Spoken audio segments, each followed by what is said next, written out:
50 লক্ষ মানুষ বিমানবন্দরে তারেক জিয়াকে স্বাগতম জানাবে। জোরে কথা ঠিক কিনা? বিএনপি আমাদের দল, আমরা মুসলমানেরা বিএনপিকে অত্যন্ত ভালোবাসি, কিন্তু মাঝে মাঝে দুই একটা ফেসকা ফেসকা কথা এইটা বলা ঠিক না। আমরা আজীবনের জন্য বক্তব্যে যেটা বলবো সংসদেও সেটা কার্যকর করবো। জোরে কথা ঠিক কিনা? লিল্লাহে তাকবীর। আওয়ামী লীগ বাদ দিয়ে খালি বিএনপি, জামাত, তাবলীগ, পীর মুরিদি আমরা সবাই আল্লাহু আকবার বলবো। সমস্যা আছে? আছে? আচ্ছা, আলহামদুলিল্লাহ। এখন আসেন যেই কথা বলতেছি, আল্লাহ বলতেছেন অনুনাজ্জিলু মিনাল কুরআনি মা হুয়া শিফাউ ওয়া রাহমাতুল লিল মুমিনিন। এই আয়াতের বাংলা অর্থ হলো সব সমস্যার সমাধান। আপনারা স্লোগান জানেন না? আমি যেই বলবো সব সমস্যার সমাধান, আপনার বলবেন দিতে পারে আল কোরআন। এই কোরআনের উপর বিশ্বাস আছে? তাহলে সবাই বলবেন সব সমস্যার সমাধান আল কোরআনের আলো। ঘর বাদ দেন তো, কিসের ঘর? আমি যে বলবো আল কোরআন, আপনার বলবেন সব জায়গায় জালো। সব জায়গার মধ্যে সংসদ আছে না নাই? হ্যাঁ, এই জন্য আল কোরআনের আলো, কোরআন হাদিস যেখানে, দুনিয়ার মুসলমান লিল্লাহে তাকবীর। এখন আসেন আলোচনায়।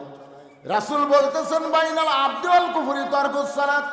বান্দার কাফের মধ্যে পৃথক করার জিনিসটার নামই হলো নামাজ। তাহলে আল্লাহর বান্দা হতে গেলে 1 নম্বর লাগবে নামাজ। ধরে করে 1 নম্বর কি? আরো ধরে বলেন কি? আমরা যারা পুরুষ মানুষ 5 ওয়াক্ত নামাজ আমরা মসজিদে জামাতের সঙ্গে আদায় করব। আমরা যারা পুরুষ মানুষ খালি জুমার দিনে নামাজ পড়লে হবে না, 5 ওয়াক্ত নামাজ পড়া লাগবে মসজিদে। রাসূল বলেছেন মান তারাকা সালাতু মুতাম্মিদান ফাকাত কাফারা।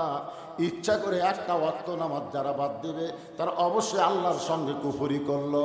আল্লাহর সঙ্গে কুফরি করার কোনো সুযোগ মুসলমানের, জোরে বলেন মুসলমানের, লা সালাতা লা ঈমানা। যার নামাজ নাই তার ঈমান নাই। লা সালাতা লা দীনা। যার নামাজ নাই তার কোনো ধর্ম নাই। আর এই নামাজটা পড়লে হবে না, এই নামাজটা কায়েম করার কথা কে বলেছে? আর নামাজ কায়েম করবে কে? কোনো মওলানার ওয়াজ দেওয়া হবে না। নামাজ কায়েম করতে গেলে ভালো মানুষগুলোকে ক্ষমতা পাঠাতে হবে। ভালো মানুষ 300 জন আমাদের বাংলাদেশের লাগবে, যাদেরকে আমরা সংসদে পাঠাবো। আর সংসদে গিয়ে তারা নামাজকে কায়েম আকারে বিল পাস করবে। জোরে কোন ঠিক কিনা? ওই মমতাজের মতন গায়িকাকে আমরা সংসদে আর পাঠাবো? ফেরদৌসের মতন নায়ককে আমরা পাঠাবো না। সংসদে যারা যাবে 300 জন ভালো মানুষকে আমরা সংসদে পাঠাবো। 1 নম্বর কারণ হলো নামাজকে কায়েমের বিল পাস করা লাগবে। আমাদের ছেলেগুলো যদি নামাজ পড়ে, তাহলে আল্লাহ কোরআনে বলেছেন ইন্নাস সালাতা তানহা আনিল ফাহশাই ওয়াল মুনকার। একমাত্র নামাজই পারে মানুষকে যাবতীয় খারাপি থেকে বাঁচায় দিতে। আমাদের ছেলেগুলোর হাতে যে মোবাইল আছে রে ভাই, এরা ঘরের দরজা বন্ধ করে দিলে, জানলা বন্ধ করে দিলে, যখন রাত 11টা বাজে মনে করে বাপ মা ঘুমাইছে, এখন ইউটিউবে অশ্লীল ভিডিও দেখতেছে। এরকম ছেলে আছে না নাই? কিন্তু ওই ছেলে যদি 5 ওয়াক্ত নামাজ পড়ে, ওই অশ্লীল ভিডিও আর দেখতে পারবে না। ঘোষণা করেছেন কে? মোবাইল থাকতে পারে কিন্তু খারাপ কিছু তারা গ্রহণ করবে না। আমরা মুরব্বী মানুষ তো ভালো হবই। আমি তো আগে আপনাদের শোনাইছি, যখন হবে চামড়া ঢিল আল্লাহর সাথে দিবে মিল। বুড়া হলে ভালো হবার ছেলে হবে না। সারা জীবন ঘুষের চাকরি করছে, এখন চাকরি যখন চলে গেছে তখন তওবা করতেছে। চাকরি শেষ, এখন তওবা করতেছে, আল্লাহ আমি আর জীবনে ঘুষ খাবো না, আল্লাহ আমি আর জীবনে ঘুষ খাবো না। আর 2 কান্তে 2 ফেরেশতাকে আল্লাহ এই শয়তানের গালতকে একটু চড় বসাবো। যতদিন ঘুষের চাকরি করছে ততদিন তওবা করেনি, এখন চাকরি গেছে আর তওবা করতেছে। এখন তার ঘুষের চাকরি নেই, খাবি করতে যায়। যখন চামড়া ঢিল হচ্ছে তখন 5 ওয়াক্ত নামাজ মসজিদে ধরছে, রুকু সেজদা ঠিক মতো আর করবার পারে না। 2 একজন সিয়ারলে মসজিদে আসে। জোরে করার কথা ঠিক কিনা? হ্যাঁ, একের মসজিদের মধ্যে সিয়ার ঢুকলে ওই মসজিদের কমিটিকে আল্লাহ বানবি। ওই কমিটি, এই তুই কেমন কমিটি? আমার ঘরের মধ্যে সিয়ার ঢোকে, আল্লাহ বলেছেন কুমু লিল্লাহি কানিতিন, দাঁড়াতে হবে আল্লাহর জন্য আনুগত্য নিয়ে, কোন চেয়ারে বসে নামাজ মুসলমানের হবে না। জোরে কার কথা ঠিক কিনা? সারা জীবন শয়তানি করছে আর বুড়া বসে চিয়াল্লা মসজিদে যাচ্ছে। আপনি জানেন মসজিদে নামাজ পড়তে গেলে কাতার সোজা করা হলো কারিবুল ফরজ। জামাতে নামাজ পড়তে গেলে কাতার সোজা করা কি ফরজের নিকটবর্তী। এখন চেয়ারে বসলে আর পায়ের গোড়াকুটি, আপনি পায়ের গোড়াকুটি। এই জন্য আমি বলবো সরকারি চাকরি আর নামাজ যেরকম সবসময় পড়া যায় না, সরকারি চাকরি সব বয়সেও করা যায় না। যায় আপনি 60 বছর বয়সে যতই সার্টিফিকেট ফার্স্ট ক্লাস থাক আপনি নিয়ে যান তো বলবে কে ভাই সার্টিফিকেট তো ভালো, চোখের খবর কি? চোখ তো চশমা ছাড়া দেখি না। কানের খবর কি? জোরে না করে শুনবার পাই না। মাজার খবর কি? 5 মিনিট বসে থাকলে মাজা কটকট করে। সার্টিফিকেট তুই পানির ভিজা শরবত করে খায়। তোর শরীরের যে অবস্থা, তোকে আর সরকারি চাকরি দেওয়া যাবে না। নামাজ হচ্ছে সরকারি চাকরির মতো আল্লাহর ইবাদত। 7 বছর থেকে নামাজের তালিম দেওয়া লাগবে, আর 10 বছর থেকে জোর করে নামাজ ধরান লাগবে। জোরে কোন কথা ঠিক করে কথা বলেন না কেন ভাইরা? হ্যাঁ, এই নামাজ সরকারি চাকরির মতো। মসজিদকে কেন্দ্র করে মাহফিল করতেছেন, খালি টাকা কামাই করে মসজিদের কি করবেন? কি করবেন? মসজিদের টাইলস লাগাচ্ছেন, সবকিছু লাগাচ্ছেন, কি করবেন? মসজিদকে সুন্দর করতে গেলে মসজিদের টাকা কালেকশন না, মসজিদের মুসল্লি কালেকশন করা লাগবে। জোরে কোন কথা ঠিক না? হয়তো বলবেন হুজুর আমরা জুমার নামাজ পড়ি। জুমার নামাজ যারা পড়েন তাদের জন্য একটা কথা বলে শোনেন, লা তাকনাতু মির রাহমাতিল্লাহ, ইন্নাল্লাহা ইয়াগফিরুয যুনুবা জামিয়া, ইন্নাহু হুয়াল গাফুরুর রহিম। আল্লাহর মতো দয়া কেউ আছে? আল্লাহ হাসরের ময়দানে বলবে 5 ওয়াক্ত বাদ দিয়ে খালি জুম্মার নামাজ পড়ছো, আমি আল্লাহ তাদেরকে জান্নাত দিয়ে দিলাম, যাও। সুবহানাল্লাহ। পরে কোন আগে শুনুন, জুম্মাওয়ালারা সেই খুশি, জান্নাতের দিকে মার ভিতর যারা দেখবে জান্নাতের দরজাতে একটা তালা। তো বলবে আল্লাহ আপনি আমাকে জান্নাত দিলেন, তো জান্নাতের দরজা যে তালা আছে এখন কি করি? আল্লাহকে খুঁজে দেখ, চাবি তোর কাছে আছে। ওরা খুঁজে দেখবে একটা চাবি আসছে, ওরা খুশি হয়ে তালার মধ্যে ঢুকবে ঠিকই, কিন্তু ঘুরবি না। চাবি ঢুকিছে কিন্তু ঘরে না। আল্লাহ চাবি তো ঢুকলো, ঘরে না কেন?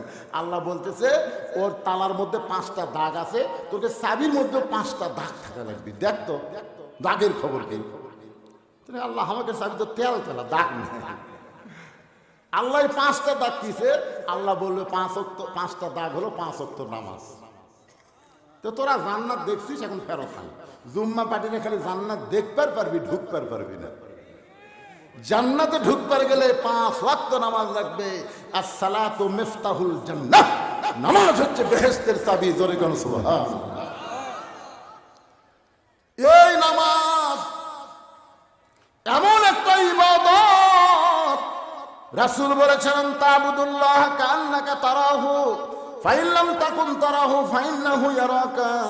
যখন কোনো বান্দা নামাজের মধ্যে শামিল হবে, ওই বান্দা তখন নামাজের মালিক আল্লাহকে দেখতে পাবে। আল্লাহ যদি দেখা সম্ভব না হয়, আল্লাহ তাকে দেখতেছে, এই বিশ্বাস তার কলিজার মধ্যে আসবে। পিঠের মধ্যে তীর ঢুকেছে হযরত আলী।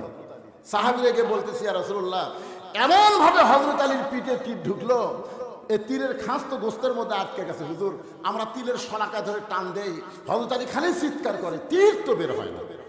আল্লাহ রাসূল বললেন সাহাবীরা, ওয়াজাত আলীকে কষ্ট দিও না, আলীকে অপারেশন করা লাগবে। তো বলে হুজুর অপারেশন কোথায়? বলে আলী যখন নামাজের মধ্যে দাঁড়াবে ওই সময় 430 কিলো দূরে। তাহলে 430 কিলো দূরে তুমি কাবার মধ্যে কেমনে গেলে? আলী বলতে হুজুর আপনি জানার পরও যখন জানতে চান তাহলে শোনেন। আমি যখন নামাজের নিয়ত করলাম ইলা জিহাতিল কাবাতি শরীফাতি আল্লাহু আকবার, এই নিয়ত করার পরে আমার মুখ আছে কাবার দিকে আর চোখ আছে আমার সিজদার দিকে। আমার 2টা চক্ষু এক সময় আমি বন্ধ করবার চাই না, আমার 2টা চক্ষু এমন ভারী হয়ে গেল, অটোমেটিক ভাবে 2টা চক্ষু যখন বন্ধ হয় আমি তখন দেখতে পাই। তার মানে বোঝা গেল প্রত্যেকটা মুমিনের চক্ষু হলো 3টা। জোরে বলেন কয়টা? 2টা চক্ষু যখন বন্ধ হয় আমি তখন দেখতে পাই যে এই জায়গায় সেজদা দিব ওই জায়গায় আল্লাহর কাবা ঘর এসে দাঁড়িয়ে গেছে। আমার চোখ দিয়ে দর দর করে পানি পড়তেছে। নামাজের মালিক আল্লাহ ডাকতে বলে, আলী, বাতিলের বিরুদ্ধে লড়াই করতে গিয়ে পিঠের মধ্যে তীর ঢুকে গেছে, ওই তীর টাইনাও বের করতে পারিনি। আলী রে, এত কষ্টের পরেও আমি আল্লাহকে হাজার নাদের বিশ্বাস করে তুমি নামাজের মধ্যে দাঁড়াইছ। তোমার নামাজের সাইজ দেখে আমি এত দূরের কাবা শেষ দায় হাজির করে দিলাম, এরপরেও তুমি কেন কাঁদতেছ? আলী বলতেছে, আল্লাহ, আমি কাবার জন্য নামাজ পড়ি না, আমি কাবার মালিকের নামাজ পড়ি। ফালিয়াবুদু রব্ব হাযাল বাইত আল্লাযী আত'আমাহুম মিন জু'ইন ওয়া আমানাহুম মিন খাউফ। আমি কাবার মালিকের কুদরতি পায়ে সেজদা দিবার চাই। সঙ্গে সঙ্গে আল্লাহ ডাকা, আলী রে, আয় আয় আয় আয়। আলী কান্দায় বলে, নবী গো, আমি যখন আল্লাহর রহমতের কোলে ছিলাম ওই সময় আমার তীর টেনে বের করেছে, গোস্ত ছিড়াইছে। ওই সময় যদি আমাকে 7টা টুকরা করতো নবী, আমি আলী কিছুই বুঝতাম না। এরই নাম হলো নামাজ। এই জন্যই বলা হয়েছে আসসালাতু মিরাজুল মুমিনিন, নামাজ হচ্ছে মুমিনদের মেরাজ। কেউ যদি একবার নামাজ ধরে গোটা দুনিয়া তাকে দিবার চান আর বলেন এক ওয়াক্ত নামাজ বাদ দে, ও জীবনে নামাজ বাদ দেবে না, গোটা দুনিয়া বাদ দেবে, এক ওয়াক্ত নামাজ বাদ দেবে না। জোরে কান কথা ঠিক কি না? পুরুষ মানুষের জন্য আল্লাহর বান্দা হবার গেলে 1 নম্বর ইবাদতের নাম হলো নামাজ। আর আমার মা বোনেরা যারা পর্দায় আছেন এদের জন্য 1 নম্বর কিন্তু নামাজ না। মায়েরা চিন্তা করতেছে, তাহলে আমাদের 1 নম্বর কি? ও মা, আজকে আপনাদের এই ধর্মপুর এসে দেখলাম আপনাদের তেমন পর্দা নাই, পর্দা খুবই দুর্বল। কি মায়েরা মনে করতেছে হুজুরের সাথে কথা বলে কোনো পাপ নাই, হুজুরের সাথে কথা বলে কোনো পাপ নাই। হযরত ইয়াসসার রাদিয়াল্লাহু যখন ইসলাম গ্রহণ করলো, বাড়িতে যখন ইয়াসসার গেছে, উম্মে সুমাইয়া বলতেছে, আপনাকে সকালবেলা দেখলাম খুব সুন্দর না, কিন্তু এখন দেখতেছি অতীব সুন্দর, আপনার চেহারা দিয়ে মনে হয় কি যেন আলো প্রকাশ পাচ্ছে। ইয়াসসার বলতেছে, বিবি রে, একজন নবী আইছে দুনিয়াতে, আমি তার হাতে হাত দিয়ে ঈমান গ্রহণ করছি, আমার বিশ্বাস ঈমানের নূর আমার চেহারা দিয়ে প্রকাশ পাচ্ছে। উম্মে সুমাইয়া কয়, হুজুর তাহলে আমিও, স্বামী বলতে, স্বামীকে আমিও তাহলে ঈমান গ্রহণ করব, আমিও নবীর হাতে হাত দিয়ে কলমা পড়বো। ইয়াসসার দৌড়ে এসে বলতেছে, ইয়া রাসূলুল্লাহ, আমার বউটা আপনার হাতে হাত দিয়ে কলমা পড়তে চায়। নবী কিছুক্ষণ চিন্তা করলেন, আমি তো আল্লাহর নবী, আমার হাতে হাত দিয়ে কলমা পড়লে কিন্তু সমস্যা নাই, কিন্তু লাকাদ কানা লাকুম ফি রাসূলিল্লাহি উসওয়াতুন হাসানা, এই আয়াতটি দেখে খেয়াল করো কবি, নবী যদি মেয়ে মানুষের হাতে হাত দিয়ে কলমা পড়ার পারে, তাহলে আমরা মেয়ে মানুষের ধরে মুরিদ করবো পারবো না, বুঝলেন? এই জন্যই নবী বলল, না, বাল্লিগু আন্নি ওয়ালাউ আয়া, তুমি যে কলমা গ্রহণ করছো এই কলমা তোমার বউকে শোনাও, আমি নবীর কাছে তোমার বউরে আসার কোনো দরকার নাই। ইয়াসসার বলে, হুজুর আপনি আল্লাহর নবী? রাসূল বলেন, আমি খালি নবী না রে, আমার বউ আছে, আমার ছেলে আছে। তার মানে কি বোঝা যাচ্ছে, হুজুরের বউ আছে না নাই? তো মেয়ে মানুষ যখন আমাকে সাথে কথা কয়, মাঝে মধ্যে মিন শাররিল ওয়াসওয়াসিল খান্নাস, ভিতরে শয়তান কয়, তোর বউয়ের চাইতে তো এটা দেখতে ভালো রে। আপনারা কি মনে করছেন আমি হুজুর হচ্ছি তাই বলে আমার মনও হুজুর? আমি মাথার টুপি দেখি, আমার মনের মাথার টুপি আছে, কথা কল লাগে, আমার মুখের দাঁড়িয়ে আছে, আমার মনের মুখের দাঁড়িয়ে আছে। তাহলে আমি দেখলাম আপনাদের ধর্মপুরের মা বোনদের পর্দা আছে, কিন্তু খুব একটা টাইট নাই, টাইট। এখন আপনারা বলেন, পুরুষের 1 নম্বর যদি নামাজ হয়, নারীদের 1 নম্বর নেক আমল হলো পর্দা। আল্লাহর বান্দি হবার গেলে 1 নম্বর নেক আমলের নাম কি? আর বান্দা হবার গেলে 1 নম্বর লাগবে নামাজ, আর বান্দি হবার গেলে 1 নম্বর হচ্ছে পর্দা। আল্লাহ কোরআনে বললেন, ওয়াকরনা ফি বুয়ুতিকুন্না ওয়ালা তাবাররাজনা তাবাররুজাল জাহিলিয়াতিল উলা। আল্লাহু আকবার বলেন। গভীর রাত্রে খাদিজাতুল কুবরা আল্লাহ নবীর হাত ধরে কাঁদতেছে। নবী আবার ঘুম থেকে চেতন পেয়ে বলে, খাদিজা কান্দার কারণ কি? বলে, হুজুর যে কোনো সময় আমার মৃত্যু হবে, যে কোনো সময়। তা আমি মরে গেলে আমার খবর কি? এখন পর্যন্ত তেমন খবর তো আপনি দিলেন না। আল্লাহ রাসূল বলে, খাদিজা আপনি যখন শুনতে চাচ্ছেন তাহলে শোনেন, এই দুনিয়াতে 10 জন পুরুষকে আল্লাহ জান্নাতের সার্টিফিকেট দিয়েছে। কয়জন? খাদিজা বলে, হুজুর আমি আমার কথা শুনবার চাচ্ছি আর আপনি পুরুষের কথা বলতেছেন। রাসূল বলেন, খাদিজা একটু ধৈর্য ধরে শোনো। 10 জন পুরুষের 1 নম্বর হলো আবু বকর, 2 নম্বর হলো ওমর, 3 নম্বর ওসমান, 4 নম্বর আলী, 5 নম্বর আব্দুর রহমান ইবনে আওফ, 6 নম্বর জুবাইর, 7 নম্বর তালহা, 8 নম্বর সাদ ইবনে আবি ওয়াক্কাস, 9 নম্বর আবু সাইদ আর 10 নম্বর হলো উবাদা ইবনুল জাররাহ। সব সাহাবীরাই জান্নাত পাবে, কিন্তু এই 10 জন দুনিয়াতেই জান্নাতের সার্টিফিকেট পাবে। ধরে কোন সুবহানাল্লাহ। আল্লাহ রাসূল বলে, খাদিজা 10 জন পুরুষকে আল্লাহ জান্নাতের সার্টিফিকেট দিয়েছে, 10 জন নারীকেও আল্লাহ জান্নাতের সার্টিফিকেট দিয়েছে। খাদিজা বলে, হুজুর তাহলে 10 জন নারীর মধ্যে আমার নাম আছে? আল্লাহ রাসূল বলে, খাদিজা কি যে কম, পুরুষের মধ্যে 1 নম্বর হলো আবু বকর আর নারীদের মধ্যে 1 নম্বর হলো খাদিজাতুল কুবরা। খাদিজা নবীর কপালে চুমা দেখায়, এই কথা আপনি একদিন করলেন। খাদিজা নবীর কাছ থেকে সরে যায়, খুব খুশি। আল্লাহ আল্লাহ তুমি আমাকে 1 নম্বরের মধ্যে রাখছো। আল্লাহ পুরুষের 1 নম্বর আবু বকর, নারীদের 1 নম্বর খাদিজা। আল্লাহ রাসূল বললেন, খাদিজা নারীদের মধ্যে আপনি যদি 1 নম্বর হন, তাহলে নারীদের মধ্যে 2 নম্বর কার নাম হলে ভালো হয়? পুরুষের মধ্যে 2 নম্বর হলো ওমর। পুরুষের মধ্যে 2 নম্বর কে? তাহলে নারীদের মধ্যে 2 নম্বর কার নাম হলে ভালো হয়? খাদিজা বলতেছে, ইয়া রাসূলুল্লাহ নারীদের মধ্যে 2 নম্বর আমার কলিজার টুকরা ফাতেমার নাম থাকলে ভালো হয়। নারীদের মধ্যে 2 নম্বর কার নাম? আপনার মনোযোগ দিয়ে শুনতেছেন? ফাতেমার নাম থাকলে ভালো হয়। রাসূল বললেন, খাদিজা আল্লাহ আপনাকে 4টা মেয়ে দিয়েছে। কয়টা? রোকেয়া, জয়নাব, কুলসুমা আর ফাতেমা। তো অন্য 3টা মেয়ের কথা না কয়ে আপনি ফাতেমার কথা বললেন কেন? খাদিজা বলতে যে, হুজুর আপনি তো নবী বাবা, আপনি তো বাবা, আপনি কি বুঝবেন? কোন সন্তান কেমন এইটা বোঝে তার মা। ধরে কোন কে বোঝে? কথা কয় না কেন? বাবায় আনন্দে মাতিয়া সাগরে ভাসাইয়া সেই যে চইলা যায় খবর লয় না। মাজন ধরিয়ায় উদরে কতই কষ্ট করে, 10 মাস পরে পায় প্রসবের বেদনা। এমন দরদি ভবে কেউ হবে না আমার মা, মা গো।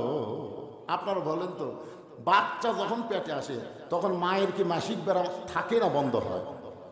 কেরে মরদগুলো আপনারা জানেন না, যারা বিয়ে করেনি তাকে বলতেছিল, যারা বিয়ে করছে মাঝে মধ্যে বউ বলেন আজকে রেড সিগন্যাল, খবরদার আমরা বিয়ে করছি আমরা জানি ভাই।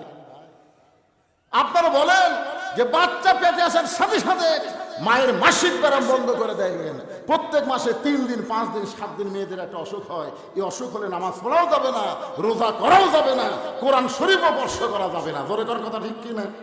কিন্তু যেই মাত্র বাচ্চা আসে অসুখ আল্লাহ বন্ধ করে দেওয়ার কারণ হলো পেটে বাচ্চা থাকা অবস্থায় মার যেন কোনো ইবাদতের কমতি না হয়, কারণ মায়ের ইবাদতের সাথে আল্লাহ পেটের বাচ্চার একটা সম্পর্ক করে দেয়। ধরে কেন সুবহানাল্লাহ। পেটে বাচ্চা নিয়ে মা রুকুর থেকে সেজদাত গেছে, ফেরেশতা বলতেছে আল্লাহ দেখো তোমার বান্দি পেটে বাচ্চা নিয়ে রুকুর থেকে সেজদাত গেল, সেজদার মধ্যে বাচ্চাদের পেটের মধ্যে একটা চাপ খালি। আল্লাহ কয় তারা থাকি থাক। যেই মা পেটে বাচ্চা নিয়ে নামাজ পড়তেছে, এই মা শুধু একা নামাজ পড়তেছে না, পেটের বাচ্চাকেও মা নামাজি বানিয়ে দিচ্ছে। ধরে কেন সুবহানাল্লাহ। এক ছেলে আমারে কয় হুজুর 11 মাস আমার খিদা কম, কিন্তু রমজান মাসে এত খিদা লাগে, কারণ কি? তা আমি বললাম তোর মা বাসে আছে? আছে। মাকে যা। মা কেমনি বুঝ আর যাস না কেন? ও মার কাছে জিজ্ঞাসা করছে মা 11 মাস আমার খিদা কম, রোজার মাসে এত খিদা কেন? বলে তোর দাদি, তোর দাদি সর্বনাশ করছে। তুই রমজান মাসে আমার পেটে ছিলি, তোর দাদি কইছে বৌমা রোজা খবরদার থাকবে না, রোজা থাকলে পেটের বাচ্চা শুকায় দেবি, খালি তুই কি তাজা থাকার জন্য রমজান মাসে আমি খাসি রে, আমিও খাসি তুইও খাসি, রোজার মধ্যে তোর খাওয়ার অভ্যাস আছে। মা পেটে বাচ্চা নিয়ে যদি গোটা পাড়া ঘরে, ওই বাচ্চা দুনিয়াতে এসে কোরআনের মাহফিলে বসবার পারবি না, খালি বেড়ে বেড়ে ঘুরবি। জোরে কোন কথা ঠিক কি না? এই জন্য একজন নেপোলিয়ান বলেছে ভালো একটা বাচ্চা যদি চাও, ভালো একটা বাপের দরকার। জোরে বলেন কিসের দরকার? মায়ের পায়ের তলে সন্তানের জান্নাত। ও মা বাবার পায়ের তলে সন্তানের জান্নাত না দিয়া মায়ের পায়ের তলে সন্তানের জান্নাত কেন দিল মা? আপনার কেমন জাতি একটু শোনার দরকার আছে না নাই? রাসূল বললেন, খাদিজা, ফাতেমা তো জান্নাতি নয়, ফাতেমা তো জান্নাতি নয়। খাদিজা বলে, রাসূলুল্লাহ, ফাতেমা যদি জান্নাতি না হয় তাহলে ফাতেমার খবর কি? রাসূল বললেন, ফাতেমা হলো জান্নাতি নারীদের নেত্রী। খাদিজা বলছে, যে হুজুর, এই গভীর রাত্রে কেউ জানে না, খালি আমি আর আপনি পাল্টা দেন তো। রাসূলকে কি পাল্টাবো? বলে, আমাকে আপনি জান্নাতি নারীদের নেত্রী কন, আর ফাতেমা 1 নম্বর জান্নাতি কন। ফাতেমা হবে 1 নম্বর জান্নাতি, আর খাদিজা হলো জান্নাতি নারীদের নেত্রী। আল্লাহ রাসূল বললেন, আপনার তো মা আর মেয়ে, অসুবিধা কি?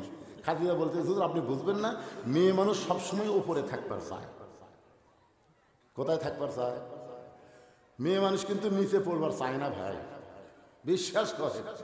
এরা যে কি হলো, বউ শাশুড়ির যুদ্ধ আমরা শুনছি, কিন্তু শ্বশুর জামাইয়ের যুদ্ধ আমরা কোনোদিনও শুনিনি। জোরে কোন কথা ঠিক? আপনার কোন তো শ্বশুর জামাইয়ের যুদ্ধ আছে, কিন্তু বউ শাশুড়ির যুদ্ধ আছে। বিয়ে করার পরে ওই বাড়ির নেত্রী কে হবি? শাশুড়ি থাকবি না বেটার বউ হবি? এই নিয়ে কিন্তু প্রতিযোগিতা হয়। জোরে কোন কথা ঠিক না? দেখবেন আপনার বউ এসে আপনার কাছে গুনগুন করে বলবি, আপনার মা ভালো না, আপনার মা ভালো না। মানে আমার কাছে সবসময় আমার বউ খালি মায়ের বিরুদ্ধে কয়, আপনার মা ভালো না। আর আমার বাপের কাছে যায়, আমার মাও কয়, তোমার বেটার বউ ভালো না। কোনোদিন আমি কই না, আমার বাপও কয় না, কয় শালা আমার মাও না আমার বউ। জোরে করে কথা ঠিক কিনা? কথা বল না কেন? আসল গুরু ফাঁস করে দিচ্ছে, আপনার বুঝবেন না। কারণ মার মেয়ের মধ্যেও শত্রুতা আছে। আমার বড় মেয়ে তরকারি পাক করে দিয়ে আমার সামনে ঘুর ঘুর করে ঘুরতেছে।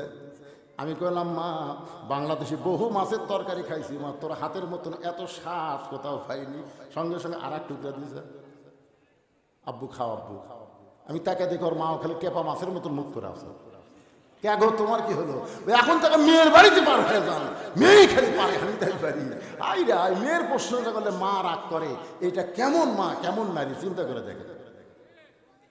যেই বলতে যে খাদিজা, ইয়া রাসূলুল্লাহ, আমি হব জান্নাতি নারীদের নেত্রী, আর ফাতেমাকে আপনি 1 নম্বর জান্নাতি ঘোষণা করেন। রাসূল বললেন, খাদিজা, আমি হলাম বন্টনকারী, দেওয়ার মালিক হলো আল্লাহ।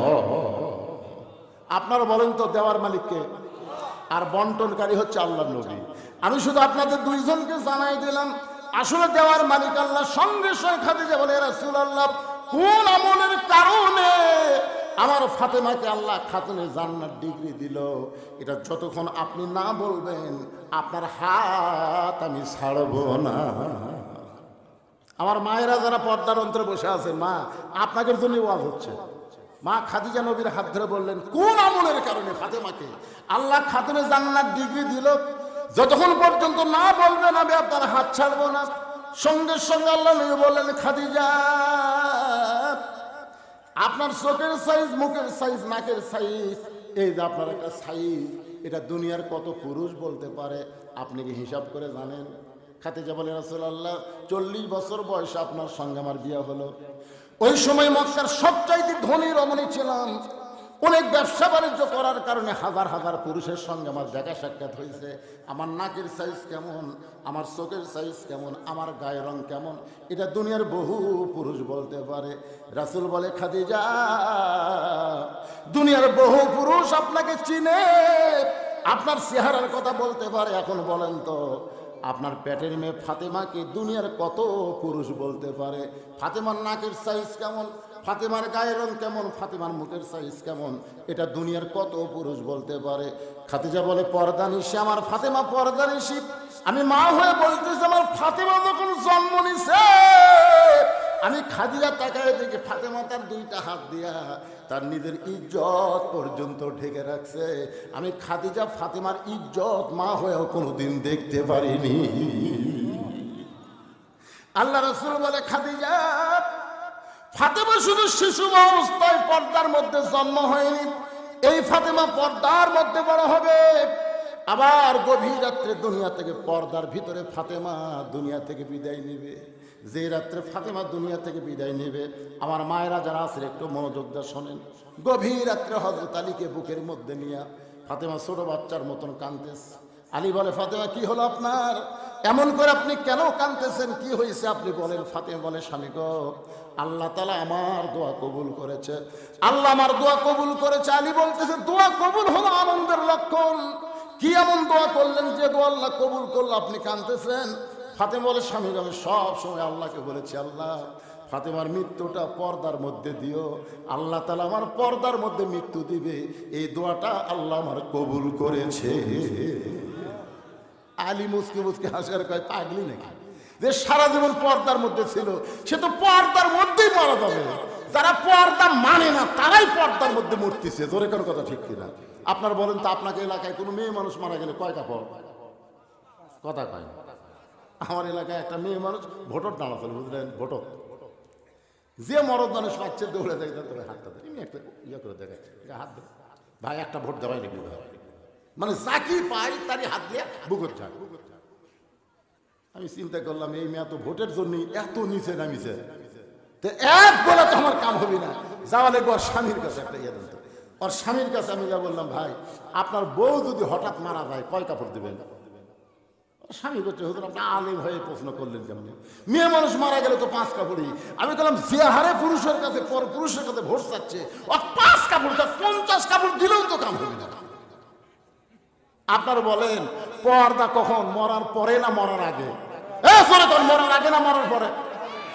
মরার পরে 5 কাপড় দিয়ে খাটনির যখন মেয়ের লাশ লাগছে, লাশটা পর্যন্ত চাদর দিয়ে ঢাকছে। সবাই বলতেছে মেয়ে মানুষের লাশ দেখাও হারাম, মেয়ে মানুষের জেতা দেখা যায়, তো লাশ দেখা হারাম বলতেছেন, জেতা দেখা অবস্থা বলেননি কেন? একে চাদর দিয়ে ঢেকে রাখছে। ফেরেশতারা বলতেছে, আল্লাহ এই মেয়ে মানুষ যখন জেতা ছিল গোটা ধর্মপুর ঘুরিছে, গ্রামের সবাই একসিনে, মরার পরে 5 কাপড় দিয়ে চাদর দিয়ে ঢাকলো কেন? আল্লাহ বলতেছে, দেশের নাম বাংলাদেশ রে, ওই দেশের মেয়েরা বাঁচতে মানে না রে, মরার পরে মানে। আপনারা বলেন তো ভাই, বুড়ি মানুষ বোরকা গাও দেখুন লাভ আছে? এই ছেলেরা কথা কত, একটা বুড়ির দিকে আমার মতন বুড়াও তাকায় না, বুড়ির দিকেও তাকায়, সেই বুড়ি বোরকা পড়ছে, আর যুবতী পরিমণির মতন হাই হিল পরে কিলকিল করতেছে, কন্যাটা আবার গলার মাফলা বানায় এরকম মাঝখান দিয়ে থুসে। একটা বুড়া মানুষ পর্যন্ত চোখ টেরা করে বারবার তাকায়। আমার ওয়াজের মধ্যে আছে, 50 বছর আমের গাছের গোড়ার বেড়া যদি কেউ দেয়, একজন বলে বেড়া কেন দিচ্ছেন? বলে গরু ছাগল যদি খায়, ভাই সতর্ক থাকা ভালো। কেরে 50 বছর আমের গাছের দিকে গরু ছাগল ঘৃণা করে তাকাবি না রে, বেড়া যদি দিবার চাও, যে লখলকা পাতা বাড়াচ্ছে ওই ছোট গাছের বেড়াতে হবে। বুড়ির গায়ে বোরকা দিয়ে লাভ নাই, যুবতীর গায়ে পর্দা করা লাগবে। যেরকম ঠিক করে কথা বলে, আজকে বুড়ি বোরকা পরে মরা লাগবি ভাই, কে যুবতী মরবি না? আমার মায়েরা মনোযোগ দিয়ে শোনেন। হযরত আলী বলে, ফাতেমা সারা জীবন পর্দা করেছো, আল্লাহ তোমার পর্দার মধ্যে মৃত্যু দিবে কবুল করেছে, আনন্দ করে খুশি হও। ফাতেমা বলে, স্বামী গো আমার দোয়া আল্লাহ কবুল করেছে, কবে আমার মৃত্যু হবে সেইটা কি শুনবেন না? আলী বলে, ফাতেমা মরার খবর দুনিয়ার কেউ বলতে পারে না।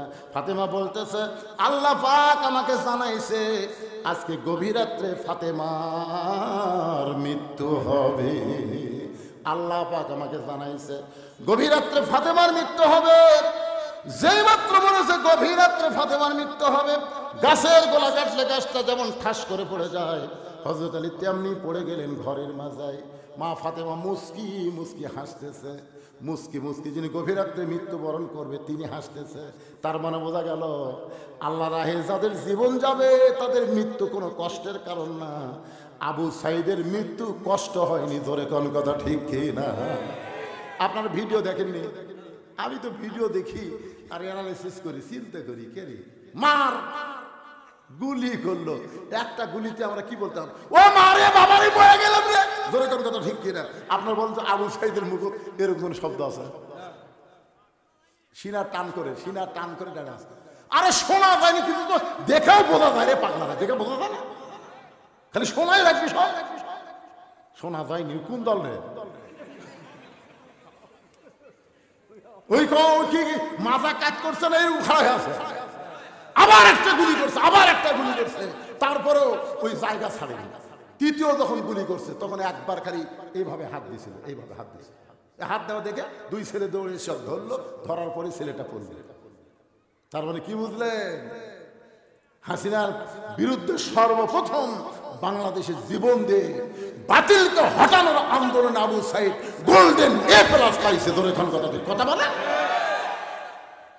আজকে আমাদের গ্রামের এক ছেলে হয়েছে, সম্পর্কে আমার চাহতো ভাই আমাকে, হুজুর ছেলেটার নাম রাখ, ভালো নাম কর। আমি বললাম ছেলের নাম হলো আবু সাইদ। ওর বাপও খুশি, মাও খুশি, আলহামদুলিল্লাহ। আমাদের পাড়াতে আরো দুইটা ছেলে আছে, বন্ধুষের নাম থোছে আবু সাইদ, ওরা আবার আমার তার না শুনে আবু সাইদ করে থোছে। এ পর্যন্ত 3টা আবু সাইদ আমার গ্রামের জন্ম হয়েছে। আমার এক খালা সম্পর্কে তার এক মেয়ের মেয়ে হয়েছে। আমার কয় বাবা হুজুর একটা ভালো নাম দাও তো, আমার নাতির একটা ভালো নাম। আমি বললাম খালা ভালো নাম হলো শেখ হাসিনা। যে কচি 30 সেকেন্ড মোবাইলে কোনো কথা নেই, আমিও কথা কই না, খালাও কথা কয় না। 30 সেকেন্ড পর বলতে আমি বললাম খালা এত খাপা খেপছেন, আমি একটা ভালো নাম চালাম আর তুই খুনি হাসিনার নাম করি। আমি কইলাম আল্লাহ রে, হাসিনার প্রতি মানুষ এত ঘৃণা। 100 বছর কোন মেয়ে মানুষের নাম কেউ হাসিনা ভুল করেও রাখবি না। তোর কথা কন কি বুঝতেছে? গভীর রাত্রে যেই ফাতেমা মৃত্যুবরণ করবে, সেই ফাতেমা মুচকি মুচকি হাসতেছে। স্বামীর মাথাকে না উরাতের উপরে নিয়ে কপালে একটা চুমা দিয়ে বলে, স্বামী গো এমন করে আপনি কাঁদবেন না, কারণ আসলে যাইতে হবে। পয়লা যাবেন? ভারতত পয়লা থাকেন, মনে আজরাইল যাবি না নাকি? সবাই আমি যেই বলবো আসলে, আপনারা একটু জবান খুলে বিশ্বাস নিয়ে বলবেন আসলে যাইতে হবে। আপনারা বলবেন যাইতে হবে, আসলে কুড়ি যাবেন কি লিয়া? কিন্তু যেদিন ডাক পড়িবে কবর মাঝে যাইতে, জোগাড় কিছু করছো বন্ধু তার মাঝে বিছাইতে। আমার সঙ্গে যারা পারেন তারা কম দেখেন, মনটা একটু নরম হবে ভাইজান। ডানে কবর বামে কবর, ডানে কবর বামে কবর, নিচে কবর আছে যে, উপর দিকে চাইয়া দেখো বাঁশের ছাউনি দিছে কে। ডাক দিয়াছেন দয়াল আমারে, রইব না আর বেশি দিন তোদের মাজারে। চলতে পথে 2 দিন, ধরে কোন কয়দিন থামিলাম, যাবার কালে একজন আরো দেখা না পাইলাম। ও আমার সাদের মালা যায় রে ছিঁড়ে, রইব না আর বেশি দিন তোদের মাজারে। ফাতেমা বলে, স্বামী গো এমন করে আপনি কাঁদবেন না, কারণ আসলে যাইতে হবে। এই দুনিয়া থাকার জায়গা না, এই দুনিয়া থেকে আমাদের সবাইকে যাইতে হবে। আল্লাহ বলেছেন, ইয়া আইয়ুহাল্লাযীনা আমানু তাকুল্লাহা হাক্কা তুকাতিহি ওয়া লা তামুতুন্না ইল্লা ওয়া আনতুম মুসলিমুন।